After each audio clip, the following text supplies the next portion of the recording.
I want to welcome everybody again. I don't know if this is on yet or not. I want to welcome everybody again to our district conferences. We're going to have fun, I hope, and there might be some glitches along the way, and that's okay. We're going to have a lot of fun. We're going to learn a lot, I hope, and it's going to be a pretty heavy conference. So I want to get started about 10 minutes just as a little welcome before we kick off with our first speaker, just to give you an outline of why we are talking about what we're doing. Because we made some really, really important and deliberate decisions that I hopefully you read about in your email. For example, if nature calls, go. We don't have any breaks because we really decided to say, you know what, if we have 15-minute breaks, it's going to take about 20 minutes to get everybody back to settle down, and we don't have the time because we put together, I think, a really great lineup. And we wanted to make sure we also celebrated our Rotary clubs and our Rotary members. So, continuous break goes on. Potty breaks can go on. You all just get up and go when you need to go, and that is perfectly okay. So please don't feel like you have to wait until 5 o'clock before you go get a soda or water or something. So let me tell you, about 35 years ago, I was here at Virginia Tech for RILA. It was the first time, so the Donaldson Brown Center was where we met, not the inn. It was not here. This was the back nine of the golf course at the time. But I came to Virginia Tech in about 1990 for the first time ever. And it really was the first time that I was introduced to Rotary in any significant way as well. I knew about Rotary. They were the leaders in our community, the mayors, the principals, my principals, the business owners. They sponsored my Little League team. They sponsored my Babe Ruth baseball team. When I was in the anti-drug club in high school, we went there to ask for money. You know, you probably don't have any of those kind of programs anymore. And they sent us some trips. But it was RILA that I was first introduced to Rotary, and I was first introduced to Virginia Tech. You think that might have made an impact on my life? So I'm really grateful for it. Eric Adamson, as a matter of fact, former DG here, member of my club, former Rotary International Vice President, was the guy that brought me and Diane Welch and two Randolph-Macon Academy cadets down to Virginia Tech. And it was actually my first Rotary meeting I ever went to. It happened to be at a jail that they were doing an off-site meeting at, but this is what a 16-year-old does. You walk down and you see a chair in a jail and you think it's the electric chair. It was the barber chair, so thank goodness. So the circle has been completed today, and I'm back here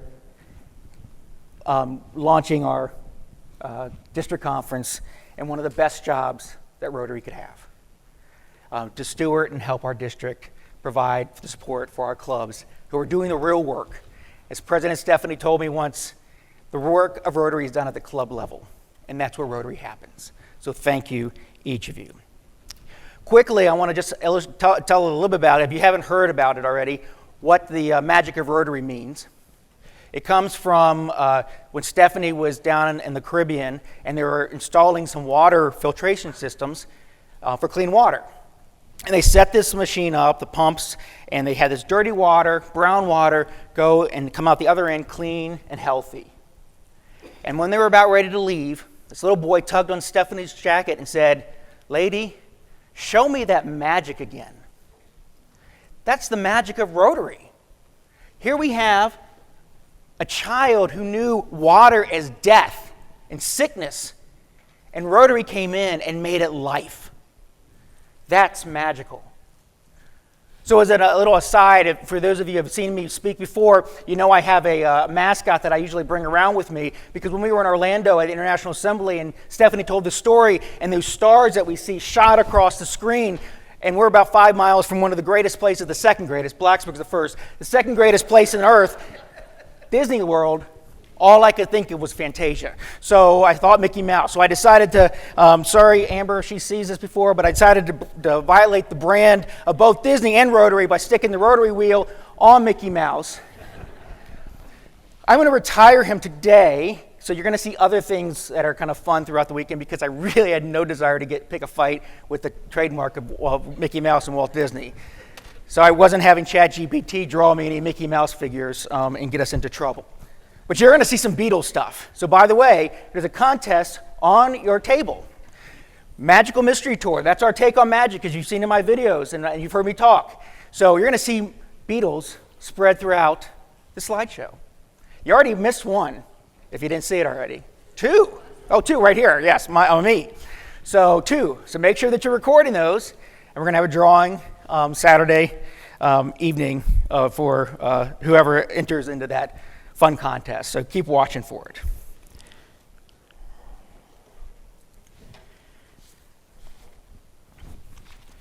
As I said, we were very deliberate in our speaker lineup today. We're going to get started talking about peace. And I truly, truly believe that Rotary is the greatest peace-building and peacemaking organization in the history of the world. We bring people together. Our areas of focus all align to bring us to a more peaceful planet. So we're going to start off this morning, again, heavy topics. Al Reese from Red Cross is going to come and talk to us about the rules of war and how our humanitarian efforts with Red Cross and Rotary, frankly, are impacted by what's going on in these areas that are in need but are in conflict. And then we're going to hear a zoom in. Unfortunately, we have to zoom him in. But Sam Harris, who's a Rotarian and Holocaust survivor, and maybe even the youngest Holocaust survivor, because he was about 8 years old when he went through the camps. And he came to the United States. He joined Rotary. He founded the Illinois Holocaust Museum. He's going to zoom in. He's 90 years old. So he was going to come. He decided that it was in his best interest. So I hope, hopefully that Zoom's going to work and we're going to enjoy it. I will point out there is a 15-minute Sharon Stone video before that. There are some graphic images of the Holocaust. So I just want to warn you, if you're not prepared for that, please step out or just be prepared for it. Then we're going to talk about communities and civic life. Strong communities need strong institutions. And Rotary fights loneliness, and we're going to hear from Tim Carney on Alien in America. And we're going to hear from Kevin Williamson on the dignity of work.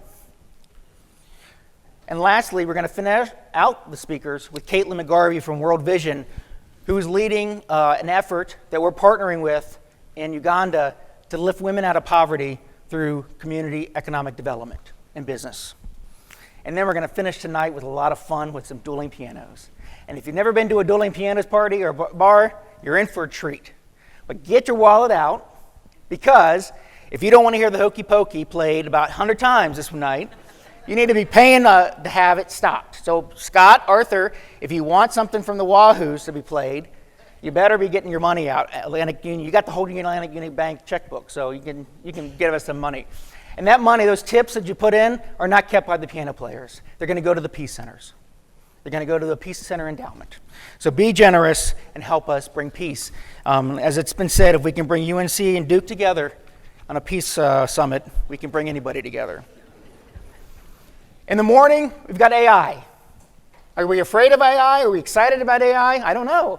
But Steve Lurch is going to talk about it, and he's going to talk about how we can use as clubs, how we can leverage the power of AI for our public image. And frankly, how many of you are really tired of taking minutes as secretaries? AI is really, really helpful about taking really good minutes. And then one of my favorites, and one of the people that I am so excited about having, is Richard Reeves. He's going to speak to us about the loneliness epidemic, specifically for men and boys. And again, if you've heard me speak, you've heard me talk about him. I'm his biggest champion now. I heard him at a fraternity executive and volunteers conference. And for those of you who don't know, I'm the president of my college fraternities foundation.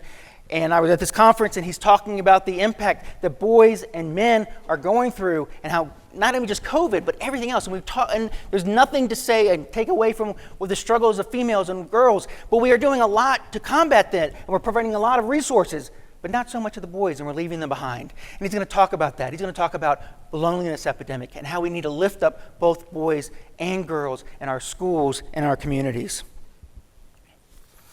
Because we can be the lifeline for those that are disconnected. And then we're going to be really jazzed because Gabe Tweedy, who won our 4-way test contest at RILA, he's going to talk. So we're going to be really enthusiastic and optimistic about the future. And we're going to hear from the youth exchange students. Charlotte, was that? Yeah, okay. And what a great peace project that we do. Man, How many district governors around our zones call me and ask me how we do our RYE program? And I tell them, I have no idea. Here's Charlotte Whitten's email address. Call her, because she knows. And we've got a lot of awards, and we're going to end the day with Sam Glenn, who's going to leave us with some inspiration. And then we're going to finish with British Beatlemania. And man, I wish my dad was here to hear that, because that's what I learned growing up, is listening to the Beatles. And I can't wait to share it with you in that magical mystery tour. And then Sunday, we're going to spend some time in remembrance and Thanksgiving and memorial of our Rotarians that have transferred to a club in the sky. And then we're going to finish talking about the foundation. And then we're going to get ready for Calgary. And we're going to get ready for Taipei. And we're going to get ready for Harrisonburg. And we're going to get ready to finish this year awesome and better than ever. Thank you so much for being here. Thank you for the honor and privilege of being the district governor of one of the greatest districts in the world. Maybe the greatest district in the world, 7570. And it's not because of me, it's because of you. And I truly, truly thank you. With that, I want to introduce our first speaker, Al Rees from the Red Cross.